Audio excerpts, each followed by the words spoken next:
আসসালামু আলাইকুম। কেমন আছেন আপনারা? আশা রাখি আল্লাহর রহমতে সুস্থ মন এবং শরীরে ভালো আছেন। ভালো থাকেন, সুস্থ থাকেন, সবসময় আল্লাহর কাছে এই দোয়াই করি। আপনারা কেমন করলেন ঈদ? আশা রাখি ভালোভাবে ঈদ পালন করেছেন। আপনাদের প্রথম দুইটা অধ্যায় চলে গেছে, প্রথম অধ্যায় এবং তৃতীয় অধ্যায়। আজ আমরা পড়াবো অধ্যায় 5 এবং 5-এর অধ্যায়ে আমাদের চ্যাপ্টারের নাম হলো বাংলাদেশ ও বাংলাদেশের নাগরিক। যার আমরা বাংলাদেশে বাস করি দেখে আমরা বাংলাদেশের নাগরিক। যে রাষ্ট্রে বাস করে সে ওই রাষ্ট্রের নাগরিক, তাই না? বিদেশিরা বিদেশে বাস করার বিদেশি নাগরিক, আর আমরা বাংলাদেশে বাস করি বলে আমরা বাংলাদেশের নাগরিক। আর আমাদের আলোচ্য বিষয় হলো সুনাগরিকের গুণাবলী। বাংলাদেশের নাগরিক হলে হবে না, তাকে অবশ্যই সুনাগরিক হতে হবে। আর এই সুনাগরিক হতে হলে তাকে কতগুলো গুণ অর্জন করতে হবে। সুনাগরিকের গুণাবলী যদি না থাকে তাহলে তাকে সুনাগরিক বলা যাবে না। রাষ্ট্রের উন্নতি নাগরিকদের দক্ষতা এবং যোগ্যতার উপর অনেকাংশে নির্ভর করে। কারণ রাষ্ট্রের উন্নতি, একটা দেশের উন্নতি নাগরিকদের দক্ষতা এবং যোগ্যতার উপর নির্ভর করে। সুনাগরিক আমাদের দেশের জন্য অত্যন্ত মূল্যবান সম্পদ। এই সুনাগরিক আমাদের দেশের জন্য অবশ্যই মূল্যবান সম্পদ। তা না হলে দেশের উন্নতিতে বাধা পড়বে। সুনাগরিক না হলে দেশের উন্নতি কখনো করতে পারবে না। দেশের উন্নতি এবং ব্যর্থতা উভয় নির্ভর করে নাগরিকদের সততা, দক্ষতা, দায়িত্ব, কর্তব্য পালনের উপর। তাহলে কি দেশের উন্নতি কীভাবে নির্ভর করে? নাগরিকদের সততা, দক্ষতা, দায়িত্ব, কর্তব্য পালনের উপর। এই জন্য নাগরিকদেরকে সুনাগরিক হতে হবে।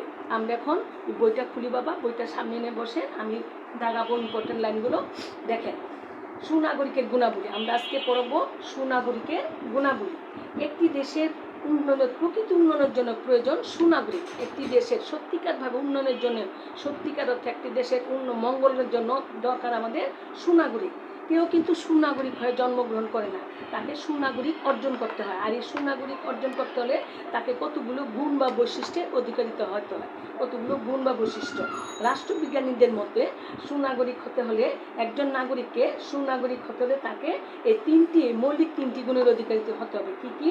বুদ্ধি, আত্মসংযম, বিবেক, বিচার। কি তার মতে? রাষ্ট্রবিজ্ঞানীদের মতে একজন নাগরিককে সুনাগরিক হতে হলে তাকে মৌলিক তিনটি গুণের বুদ্ধি, আত্মসংযম এবং বিবেক, বিচার। তাহলে আমরা প্রথম লাইনটা দাগাবো বাবা। একটি দেশের প্রকৃত উন্নয়নের জন্য কাদের প্রয়োজন? সুনাগরিকের প্রয়োজন। আর সুনাগরিকতা অর্জন করতে হলে কয়টি গুণ থাকা দরকার? তার মধ্যে কয়টি গুণ থাকতে হবে? বুদ্ধি, আত্মসংযম, বিবেক, বিচার। কিন্তু একটির অভাবে আরেকটি সুনাগরিক কখনো হতে পারবে না। তিনটা গুণ তাকে অবশ্যই থাকতে হবে। এখন আমরা এই সুনাগরিকের গুণাবলীগুলো এখন একটা একটা করে ডিটেলস আমরা আলোচনা করব। জান বাবা, পৃষ্ঠাটা উল্টান বই। দেখেন, বুদ্ধি আমরা এখন বুদ্ধি নিয়ে আলোচনা করব। তিনটা পয়েন্টে আমরা আলাদা আলাদাভাবে বিশ্লেষণ করব। বুদ্ধি নিয়ে আলোচনা করব। দেখেন, বুদ্ধিমান নাগরিক যে কোনো রাষ্ট্রের জন্য সবচেয়ে মূল্যবান সম্পদ। অবশ্যই বুদ্ধিমান লোক ছাড়া কখনো কি দেশের উন্নয়ন সম্ভব? সেটা দেশের ক্ষেত্রে না, সংসারে বলেন, কর্মক্ষেত্রে বলেন, যেখানে যান বুদ্ধিমান নাগরিক অবশ্যই দরকার। আর এই বুদ্ধিমান নাগরিক হলে দেশের জন্য সবচেয়ে মূল্যবান সম্পদ। আপনারা এই পয়েন্টগুলো মুখস্থ করে ফেলবেন, কারণ আবার ইম্পর্টেন্ট লাইনগুলো পড়বেন। এগুলি জ্ঞানমূলক, তারপরে আমাদের নৈবিত্তিকে থাকতে পারে, তাই না? তারপরে দেখেন, বুদ্ধিমত্তা অর্জনের জন্য সবচেয়ে বড় উপায় হলো শিক্ষা লাভ করে জ্ঞান অর্জন করা। এই বুদ্ধি অর্জন করতে হলে আমাদের কী করতে হবে? শিক্ষা লাভ করতে হবে। শিক্ষা ছাড়া কি মানুষ বুদ্ধিমত্তা অর্জন করতে পারবে? কখনো না। আর এই বুদ্ধি অর্জন করার জন্য নাগরিকদের যথাযথ কী করতে হবে? উপযুক্ত শিক্ষা লাভ করে জ্ঞান অর্জন করতে হবে। এর জন্য নাগরিকদেরকে কী করতে হবে? শিক্ষায় শিক্ষিত হতে হবে। নাগরিকদের কী করতে হবে? প্রকৃত শিক্ষা তাকে শিক্ষিত হতে হবে। কারণ বুদ্ধিমান নাগরিকই পারবে উপযুক্ত প্রতিনিধি নির্বাচন, দক্ষতার সাথে দেশ পরিচালনা করা, রাষ্ট্রের উন্নয়ন ও সফলতা গুরুত্বপূর্ণ কাজে ভূমিকা রাখতে পারে। আপনারা এই লাইনটা দাগান। কারণ বুদ্ধিমান নাগরিক কী কাজ করতে পারে? বুদ্ধিমান নাগরিক কী করে? রাষ্ট্রের উপযুক্ত প্রতিনিধি নির্বাচন করতে পারে, দক্ষতার সাথে দেশ পরিচালনা করে দেশকে যে পরিচালিত করতেছে তাকে অবশ্যই বুদ্ধিমান হতে হবে। রাষ্ট্রের উন্নয়ন ও দক্ষতার জন্য তাকে কি করবে? সফলতার সাথে গুরুত্বপূর্ণ কাজগুলি কে করে?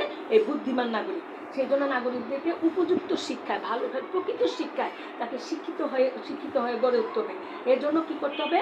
বাবা মাদের উচিত সন্তানদের যথাযথ যথাযথভাবে শিক্ষা লাভ করে শিক্ষাদান করা, শিক্ষা দেওয়া। প্রত্যেক বাবা মার উচিত সন্তানদেরকে যথাযথভাবে শিক্ষায় শিক্ষিত করতে হবে। আর সরকারের দায়িত্ব হবে উপযুক্ত শিক্ষার ব্যবস্থা নিশ্চিত করা। আমাদের সরকারের দায়িত্ব হবে এ সমস্ত বাচ্চাদেরকে উপযুক্ত শিক্ষার ব্যবস্থা নিশ্চিত করা। এই হলো আমাদের বুদ্ধি, আমরা এই বুদ্ধিমত্তা করে ফেললাম। এটা হলো তাহলে সুনাগরিকদের জন্য একটি গুণ হলো বুদ্ধিমত্তি। আরেকটা গুণ হলো আত্মসংযম। আত্মসংযম কাকে বলে? দেখেন, সুনাগরিককে আত্মসংযমী হতে হবে। সুনাগরিককে অবশ্যই আত্মসংযমী হতে হবে। আত্মসংযমী মানুষ কী করে? অসৎ কাজ থেকে, দেখেন আত্মসংযমী মানুষ কী করে? অসৎ কাজগুলো কী কী দেখেন? দুর্নীতি, স্বজনপ্রীতি, স্বার্থপরতা, পক্ষপাতিত্ব ইত্যাদি থেকে বিরত রাখা। আপনারা এই লাইনটা দাগান। আত্মসংযম মানুষ কী কী অসৎ কাজ থেকে বিরত থাকে? কী কী অসৎ কাজ বাবা?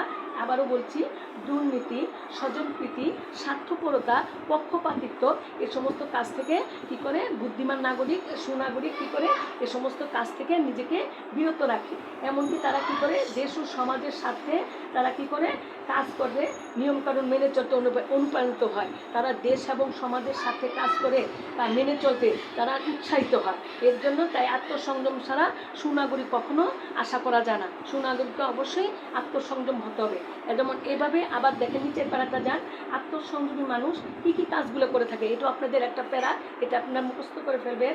আত্মসংযমী মানুষ নিয়মকানুন মেনে চলে, অন্যের মতামতকে শ্রদ্ধা করে, দেশের স্বার্থকে নিজের স্বার্থের চেয়ে বেশি গুরুত্ব দেয়, দেশের স্বার্থকে নিজের স্বার্থের চেয়ে বেশি গুরুত্ব দেয়, অন্যায় কাজ ও দলীয় স্বার্থপরতা থেকে বিরত থাকে এবং রাষ্ট্রের সার্বিক মঙ্গলের জন্য কাজ করে। তাহলে আত্মসংযমী মানুষ কতগুলো কাজ করে দেখেন।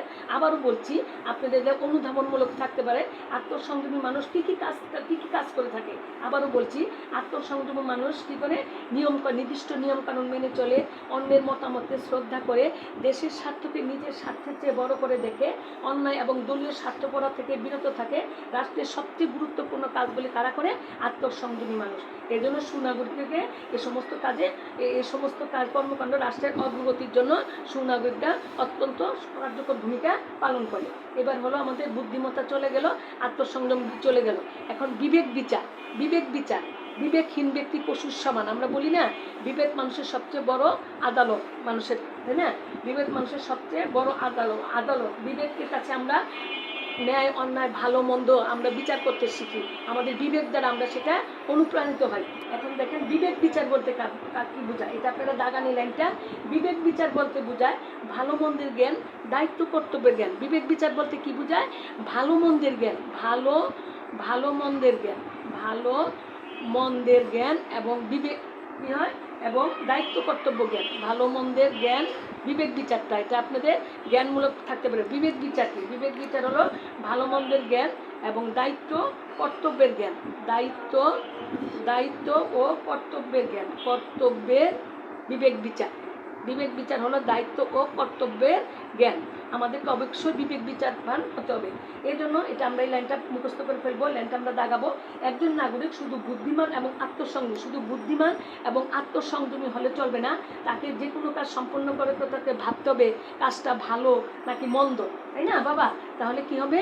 বুদ্ধিমান নাগরিক কী হলে তাকে শুধু বুদ্ধিমত্তা এবং আত্মসংযমী হলে হবে না, তাকে কাজটি করার আগে তাকে ভাবতে হবে কাজটি ভালো নাকি মন্দ কাজ হলে সেটা সে ত্যাগ করবে, আর ভালো কাজ হলে সেটা সে গ্রহণ করে নিবে। এভাবে সমাজে রাষ্ট্রের সমস্যার সমাধান করতে নাগরিককে বিবেক বিচার দিয়ে সেটা সিদ্ধান্ত গ্রহণ করতে হবে। তাহলে কি বাবা? এই জন্য মন্দ কাজটি আমাদের কী করতে হবে? ত্যাগ করতে হবে, ভালো কাজটি বেছে নিতে হবে, ভালো কাজটা। তাহলে আমরা কি করব?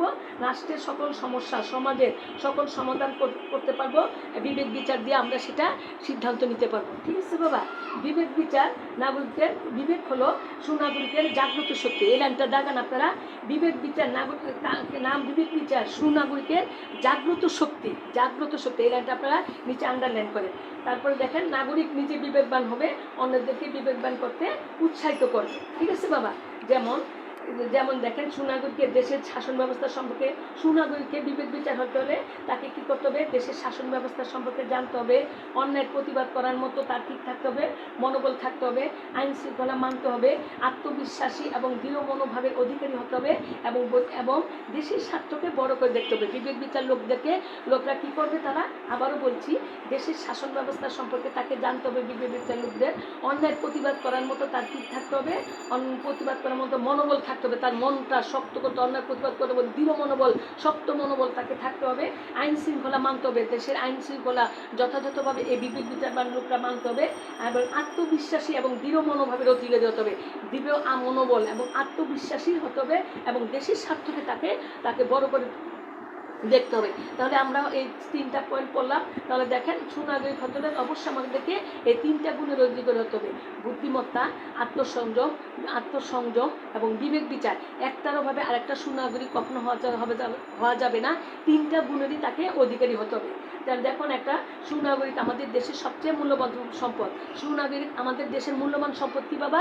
সুনাগরিক। দেশের লাস্টের পাড়াটা দেখেন, উপযুক্ত সার এবং মাটি এবং পরিচর্যা ছাড়া, যেমন একটা গাছ, দেখেন কি সুন্দর একটা উদাহরণ দ্বারা বুঝিয়েছে এখানে নিচে, উপযুক্ত সার, মাটি এবং পরিচর্যার অভাবে যেমন একটা গাছ বড় হতে পারে না, তেমনি নাগরিকদের মধ্যে এসব গুণের অভাব হলে, যেমন নাগরিকের মধ্যে এই 3টা গুণের অভাব হলে, তাহলে সে কী করবে?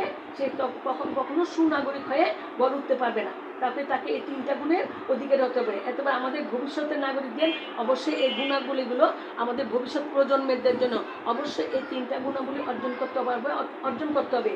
তাহলে আমরা আমাদের প্রিয় মাতৃভূমিকে বিশ্বের বুকে একটি উন্নত এবং সমৃদ্ধিশালী দেশ হিসেবে প্রতিষ্ঠা করতে পারবো। আমরা যদি এই 3টা গুণ যদি অর্জন করতে পারি, তাহলে আমরা বিশ্বের বুকে একটি সমৃদ্ধশালী দেশ হিসেবে আমাদের মাতৃভূমিকে বিশ্বের বুকে প্রতিষ্ঠা করতে সক্ষম হব।